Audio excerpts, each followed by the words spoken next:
Hey everyone, and welcome to your Motivation Monday. Hope you guys had a fantastic weekend of refereeing. I hope all your matches went well, and I hope you've had a chance to sit back, look back at that weekend, and reflect appropriately. And if not, maybe this might help you. Today, I wanted to dive in to one of the most relatable experiences that I think all of us as referees have had, and that is, how do we handle our mistakes? Now, a mistake could be a call that you want back. It could be um, a decision that maybe didn't go your way, or a management style that you tried and didn't work. It could be simply losing your footing. And in fact, I ran into a clip that I want to share with you guys because I think it really resonates with this topic of how do we maintain our professionalism, our visibility, our credibility, and everything in light of sometimes making a mistake. Let's have a look at this clip, and while we're watching it, just look at the referee's body language, look at how he's going about his job, and really start to think on how it applies to some of your mistakes in your lower level games that we have here in order to kind of get ourselves that 1% better. Let's have a watch.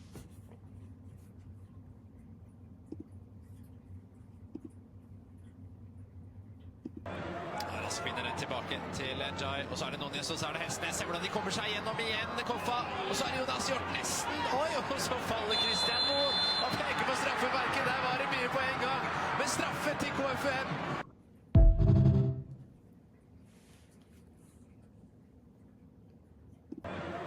Spinner den tilbake til Njay, og så er det Núñez, og så er det Hestnes. Se hvordan de kommer seg gjennom igjen, Koffa. Og så er det Jonas gjort nesten. Oi, og så faller Christian Moe. Og peker på So we see it here. This referee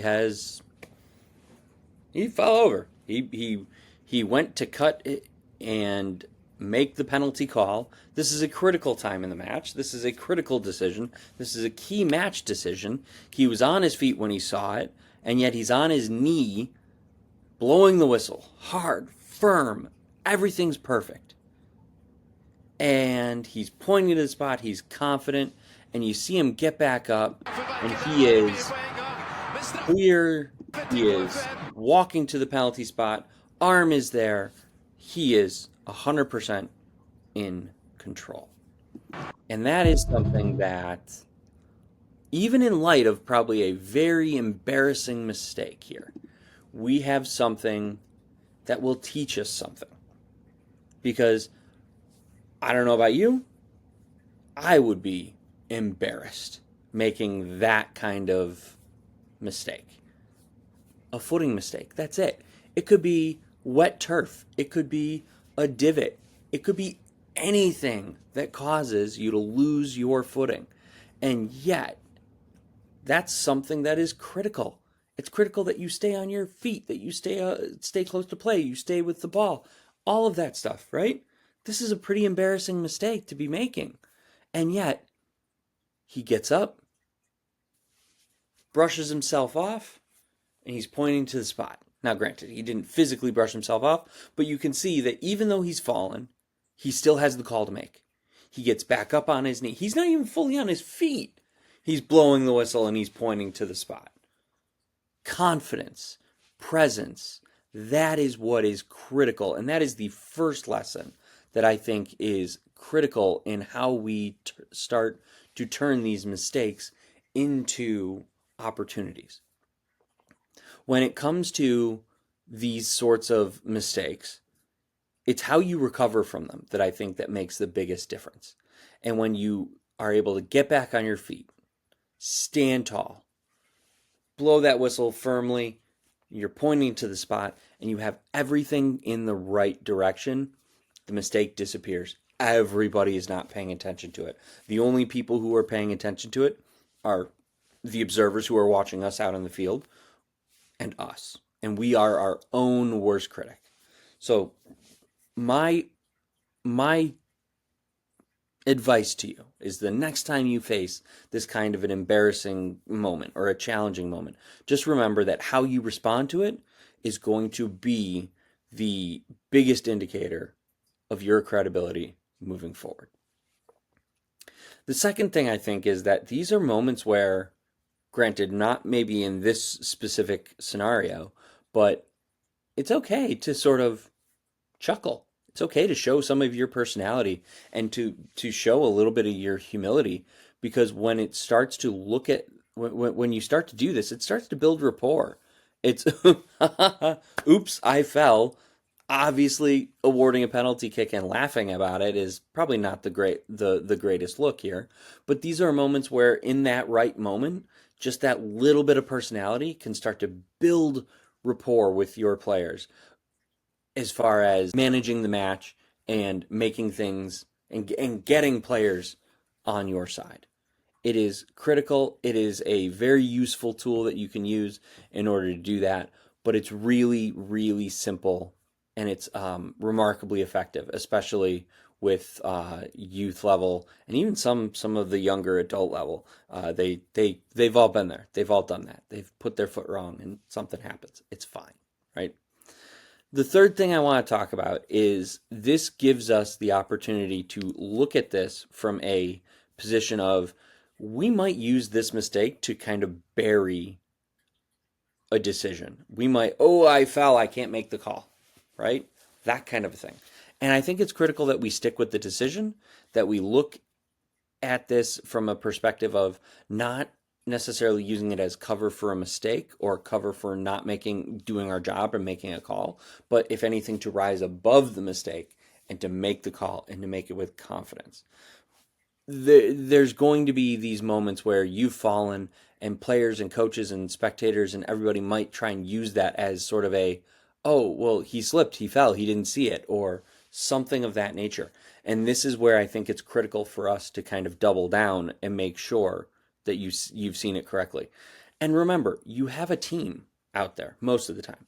You have a team out there where you can go to your AR and confirm the call in case there is sort of a question of credibility or of the correct decision or so forth.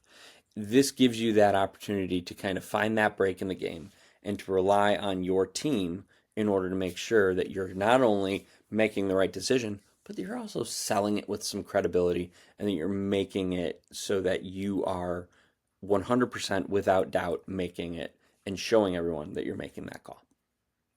Now, at the end of it all, we want to look at these mistakes and we sort of use them as to reset our mentality. We look at these and we say, if we dwell on this and if we let this mistake linger, especially a poor decision, a decision that maybe we weren't in the best position for, a slip and fall like this, or anything like that, if we dwell on them, they're always going to stick with us, and then you're never going to be able to move on. And that's where I think everyone does this a little bit differently. I have like a physical thing where I like kind of switch my whistle between my hands for a couple seconds, and it kind of resets me. It's just a confidence trigger, and you can find your own. Some people will play with their watch band. Some people will mess with their sweatband. Like, okay, hey, put that mistake behind us, and we focus and we move forward.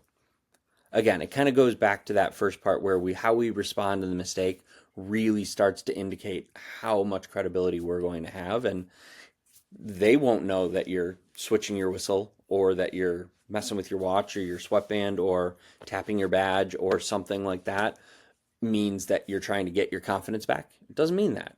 They just see you adjusting something. Use it as a way to reset your mentality, to take a deep breath, and to say, okay, we've done that, we move forward. Because I think that's ultimately the best thing that you can do in those moments. So every referee is going to have these moments, whether it's a slip and a fall or a poor call, a poor decision, not being in the right position for a decision. It's not that mistake doesn't define you, and it doesn't define your match. What does is how you respond and how you recover, right?